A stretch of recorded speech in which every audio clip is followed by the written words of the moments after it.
أعوذ بالله من الشيطان الرجيم. بسم الله الرحمن الرحيم. ولولا أن كتب الله عليهم الجلاء لعذبهم في الدنيا ولهم في الآخرة عذاب النار. ذلك بأنهم شاقوا الله ورسوله ومن يشاق الله فإن الله شديد العقاب. ما قطعتم من لينة أو تركتموها قائمة على أصولها فبإذن الله وليخزي الفاسقين. صدق الله مولانا العظيم وبلغنا رسوله النبي الأمي الأمين الكريم ونحن على ذلك لمن الشاهدين والشاكرين والحمد لله رب العالمين. السلام علیکم ورحمۃ اللہ تعالی وبرکاتہ. ہم شروع کر رہے ہیں سورہ حشر کی آیت نمبر 3 سے. پہلی 2 آیتوں کی تفسیر اور ترجمے کے ساتھ اس آیت کا جو شان نزول تھا اور اس کے پس منظر میں جو واقعات ہوئے تھے اور جس کی وجہ سے یہ سورت نازل ہوئی وہ بیان ہوا تھا. اور اب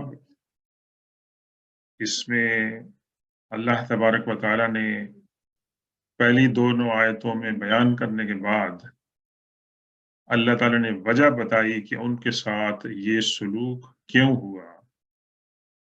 ذالک، یہ اس وجہ سے بأنہم شاقوا اللہ ورسولہ، کہ انہوں نے مخالفت کی اللہ کی اور اللہ کے رسول صلی اللہ علیہ وسلم.